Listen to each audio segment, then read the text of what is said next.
Welcome to Saint Alphonsus Wellcast, the podcast where we explore the many facets of health and well-being. This podcast is brought to you by Saint Alphonsus Corporate Health and Wellbeing and a generous grant from the Saint Alphonsus Foundation. Thanks for listening and enjoy the show.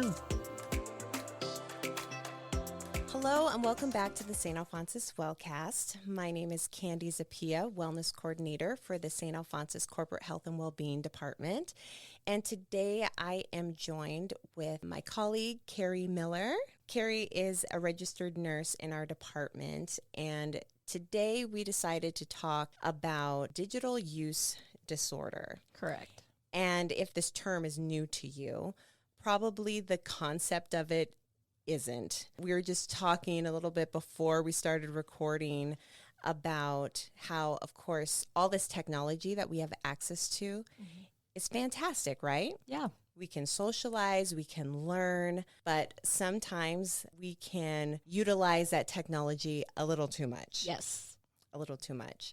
And you gave a great example before this. Yeah, just being at a restaurant and walking in and you see families just on their cell phones. Yep. And instead of interacting with one another, they're interacting with their phone. And so you'll see like a family of 4 and they're all just on their phones and head down, no communication. And it's just kind of sad sometimes to see that. Right. And the thing is that we have this device with us all the time, and it's not like we're using it for bad things. You know, we can be using it for learning, for researching. You might even be looking at your menu now because a lot of restaurants are putting their menus on apps. Exactly.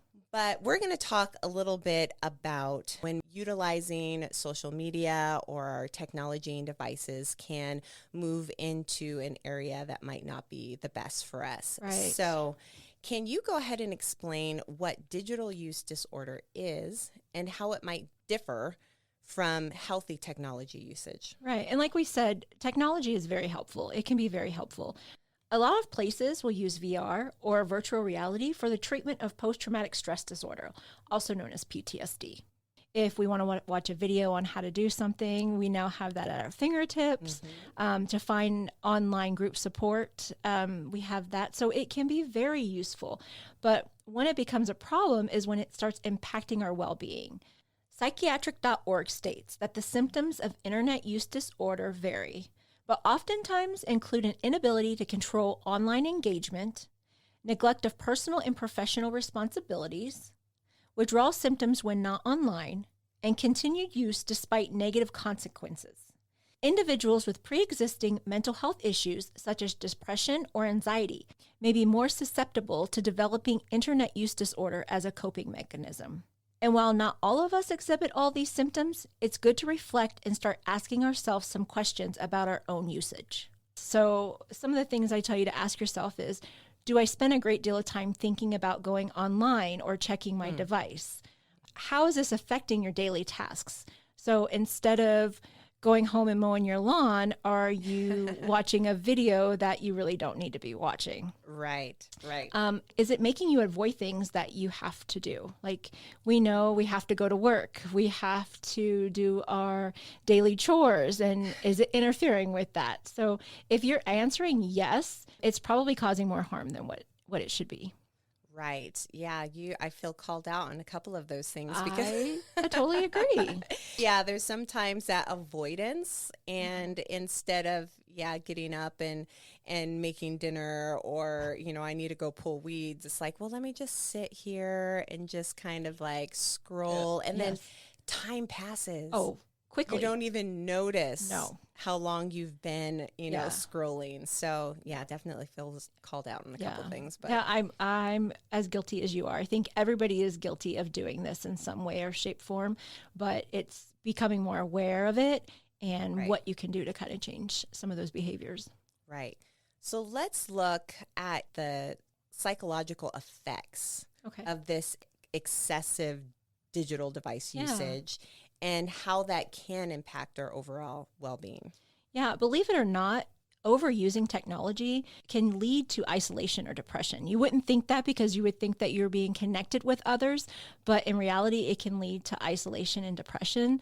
They did a study back in 2017 with young adults, ages 19 to 32, and it was found that those with higher social media use were 3 times more likely to feel socially isolated. That feeling of social isolation can come because that person is lacking that in-person socialization. Gotcha. And so that makes that person more reliant on that online interaction. Gotcha. Wow. So that was kind of interesting to me because you think by using a social device or going through social media, you're being connected with somebody, but in reality, you're feeling more isolated and depressed about it. Wow. But it can also affect so many other things. How many times have you been on your phone and you look up and your neck is just killing you? My neck is killing me. I have right a headache. Now. My neck hurts. My back hurts. So yeah, it can cause physical, harm to ourselves as well. Our eyes. I mean, yes. Poor eye strain. I know I've had headaches, being on my phone for so long just from straining and looking at that device for so long. And then mostly it can cause sleeping problems. That's a big one. Yes, I can attest to that because sometimes when I am, finally in bed, the kids are asleep, the kitchen's clean, and I just want to have some time. And then again, sometimes that time gets away from you. Right. And of course, being exposed to light and all of those things, which are all a part of the bad things to do before you go to bed. Exactly. It can take a while to help you decompress and just, relax to actually go to sleep. So yeah, that's a huge one. It is really big. I know for myself, it's my time to unwind, but really it's not unwinding me because my mind and I'm overthinking stuff and I'm still being stimulated. So it's not giving me a chance to wind down for the night. And I like to tell people to defend your sleep. I love to sleep. So the best way to defend your sleep is by, limiting your device about 1 hour before going to bed. And that's even TV. Like TV has the blue light that decreases the melatonin in you. So it makes you so you don't want to fall asleep. So that's a big thing. And I'm guilty. I'm guilty of watching TV and being on my phone. Yeah, so I know a lot of people who don't even have TVs in their bedrooms.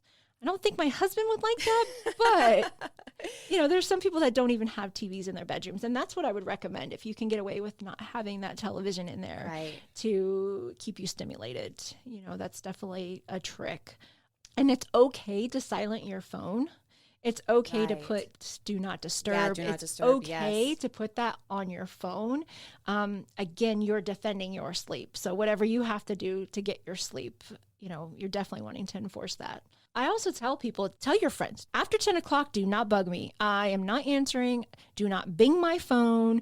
Don't share a funny meme that you want me to respond to. Exactly. Don't share no memes. Just leave me alone after 10 o'clock because I'm not answering you for sure. Yes. Oh my goodness. I get into that with my sisters. We love to just share, funny things or tips or tricks or just, just stuff. And you kind of don't want to miss out. And so you might, let me just check my phone real quick. And then, it just spirals from there. So I love that term, defending your sleep. Yes. I think that's great. That's a good mentality or mind shift. Yeah. It's like we're trying to protect something that's important and we need to give it that importance. Exactly. I know I have friends that they work late shifts, so they don't get home till 11:30, 12, and I'm in bed. I mean, I have to get up. My husband gets up at 4:30 and you'll know when he gets home from work because he'll start group chatting us and our phone will just go bing, bing, bing, bing, bing, bing, bing. And I'm like, I've got to either leave this group chat or I need to take off my notifications because we always know when he gets home because he just starts binging. And I'm like, dude, I mean, some of us are trying to defend our sleep. Leave us alone. Yes. Oh, that's funny. That is funny. And what are some of the common symptoms and behaviors that might be associated with digital use disorder? And how can we identify these signs in ourselves or in others? Yeah, so we talked a little bit about if neglecting important things in our life, so work, school, our relationships, then something's going on and it's not healthy. It's too much. We talked about going out to dinner and not engaging. So making sure that you tell everybody you got to put your phone away. Yeah. Once we order, because the menu, we need to put the phone away. Also, using our phone while driving. I want to hit a little bit about this because 7 out of 10 people still admit that they use their phones while they're driving. And a study showed 61% of people said that they text while they're driving. So very, very dangerous. And in 2020, this is interesting, 3,154 deaths were from distractions while driving. So a lot of companies are now putting campaigns together stating it can wait. And you'll see billboards, put it down, it can wait. So, it's important to put your phone away. I know you can now be fined for using your phone. It's not hands-free. That's difficult to do for some people. So one of the tips I say is put your phone in the back seat. So that way you have put it in your purse, put it in your bag, but put it in the back seat because you're not going to be grabbing for it. Right. And if you don't have a car that can answer the phone for you, well, then it can wait. Right. It can wait. Right. So there's nothing that's so important that it's worth losing your life. Losing your life over. Absolutely. Exactly. Okay. And then let's look at the different types of technology addiction. Tell me, what are some of those common types? Yeah. So gaming is a big one. It gives you a false sense of social interaction. So remember we talked about people still feel isolated and depressed even though they're on devices, but gaming gives you that false sense that, there's somebody really there, but there really isn't per se. You're not getting that social connection, that one-on-one FaceTime with people. Social media. Yeah. TikTok, Facebook, Snapchat. We get a release of good feel transmitters, those feel-good transmitters. That dopamine hit. The dopamine hits, and we're like, yes, and we want to engage more and more and more, and we want to see what people are doing. But it could be an addiction for some people. Online gambling. In fact, we have a friend who is, I hope he's not listening, but he is an online gambler, and all of his money goes to crypto. All of it. And he's always looking for the next best thing to put his money into. Sure. And a very financially wealthy person, but if you ask him how much he has in his bank account, he has like $10. Wow. Yeah. Wow. We can talk about pornography addiction. So, it's found that the people who have pornography addiction, their current relationships start to deteriorate. Right. And they get that false sense of how relationships should be. Shopping. I know I love to online shop, but when it becomes to be an impulsive and you're buying things just because you see it online. Right. That's or just because you're bored. And so you just start scrolling those shopping. Yeah. What do I want? And what am I going to get? And then the last one that I really want to touch upon is work related. So when you're off work, you're not getting paid and you're checking your work emails and you're checking your teams. The one thing that I try to tell myself is, am I getting paid to do that? If I'm not getting paid, then I'm going to wait till I'm getting paid to do that. Right. Is it something that can wait? And most of the time it is. That can become a problem. That can become a problem. It can. And not necessarily because even if your work isn't putting that pressure on you, sometimes just for yourself, and I'll say both you and I are kind of the same in that, and we don't want to miss things or have things piling up. So that can be a bit of a struggle on those days off. But again, it can wait. It's not that serious. And is it a problem? Like, is it causing issues? That's the big thing. Is it's okay if it's not causing issues, but if it's causing you to maybe interact one-on-one with somebody or communicate in person with somebody, and you're on your phone checking your emails or doing some kind of work thing, then it's a problem. That's the big thing. Is when it becomes a problem. Absolutely. So, after hearing all of this, how can people find a balance between, staying connected to work and maintaining personal well-being? I think the first step is to recognize you have a problem. Are you noticing that you're not paying attention to your loved ones? Or do you kind of get on your phone and you get like a tap from or a smack from, hit on the knee, kind of, hey, spend some time with me. If you're noticing that it's a problem, then that's where, changes need to be made. We talked about putting, the do not disturb mode on your device. Right. So, that really helps. And then putting restrictions in place. So telling yourself, I am not going to get online, or I'm not going to use my Wi-Fi between, 9 p.m. and 12 a.m. Right. Giving yourself, block out some time when you can use it and block out some times when you cannot use it, and try to stick to them. What's nice now too is a lot of devices and a lot of apps like TikTok will tell you how much screen time you have. So it gives you reports on the shame of it, right? And so you'll get this notification like, you have spent 7 hours on TikTok this week. What have you been doing? So really paying a close attention to some of those reports, that can be helpful. And then, work. They say that people who have an addiction, they're praised for being hard workers. They work really hard, and they're admired for having good work ethics. But when it can lead to problems. And so making sure you include your office hours on an email. I'm in my office on these days between this time and this time. One of our coworkers even has a statement that says, I may be responding during off-duty hours. Please do not respond to me until you're back at work, or something to that phrase, and sticking to, your work schedule. After 4 o'clock, if that's your end of your day, leave it like that. I like that. Setting the boundaries for sure. Setting boundaries is definitely important. And what can we do, or what preventative measures can we do to help minimize the risk of developing digital use disorder? Yeah. So again, taking time for yourself to disconnect from your devices, take a walk, read a book, go outside, enjoy the day, because it's always going to be there. Our phones, our digital devices, it's always going to be there. So making sure every day you're taking some time for yourself that is not related to something digital. So that's important. And then using your social media wisely. So unfollowing people who are toxic. That right Sometimes you may see people who are always talking negatively, or they're talking about something that really hits a core in you, and it can make you upset. Get rid of those people. You can unfollow them. Doesn't mean they're out of your life. They're just not on your social media device, and you don't have to look at it every single day, right? Right. So get rid of the frustrations. Get rid of that being upset. That can really help when it is time for you to be on your device, that you're not having those uncomfortable feelings. Right. All right. So speaking of social media habits, how can individuals develop some mindful habits and learn how to use these platforms in a way that might promote positive mental health? Yeah. So the first one is to be realistic.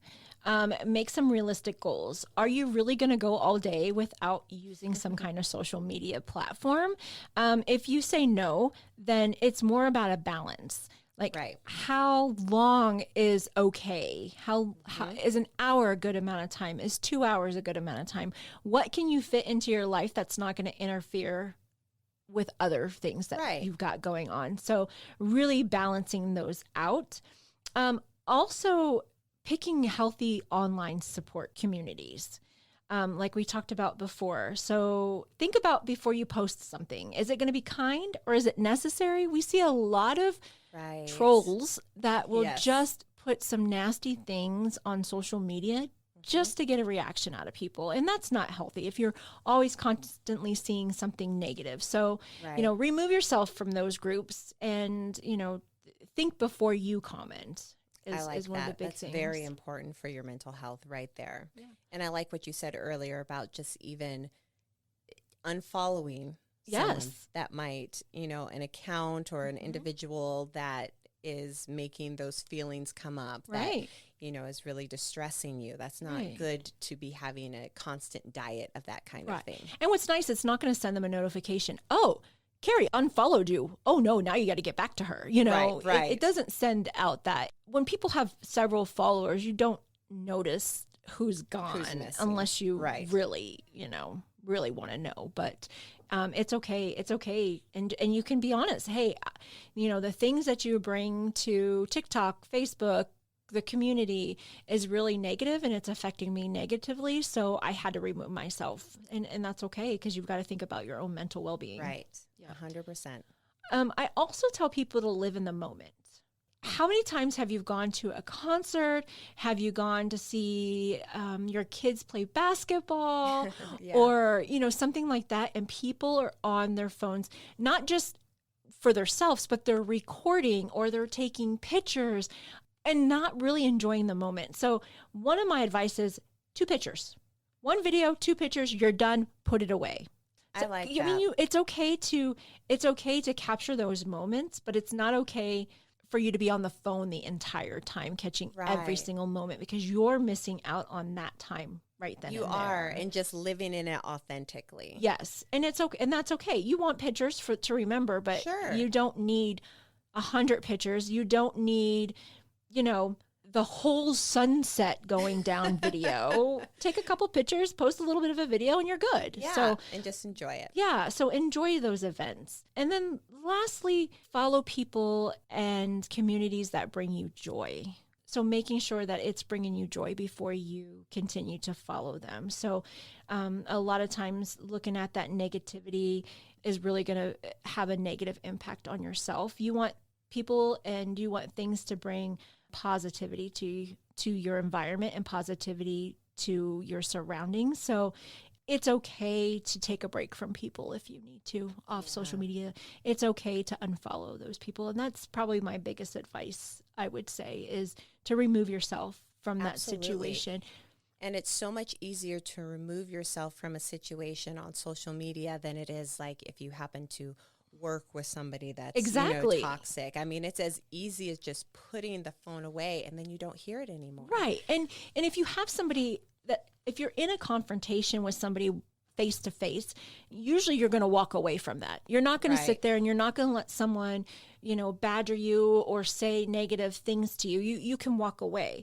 And with social media and those types of things, you can unfollow, you can walk away. You can do that. It's easier than having that face-to-face interaction. So, that's kind of key. That is. Well, are there any other final tips or thoughts that you would like to share on this topic for our listeners? I would say just enjoy other people's companies, enjoy interactions face-to-face. Again, technology has some great uses. It's great, especially, when you have family that live so far apart, you can communicate with them in a better fashion. But for those that are right there in front of you, put that phone away and be present, be in the moment and enjoy that person's company, because it can really ruin relationships. It can ruin friendships. And so being mindful of that. Right. Well, thank you so much, Carrie, for coming and sharing on this topic. I know I definitely learned a few things and feel like I need to put some new practices into place to make sure that I defend my sleep. Yes. And that I continue to live in the present. Yes. And just be more connected to the people around me. Exactly. Well, thank you for having me. Yes. All right. And we hope that you'll join us again on our next episode. Thank you for listening to this episode of Saint Alphonsus Wellcast, brought to you by Saint Alphonsus Corporate Health and Wellbeing and the Saint Alphonsus Foundation. Always be sure to catch new episodes by subscribing to us through all major podcast platforms, including Apple and Spotify. We hope you'll tune in again. Until then, be well.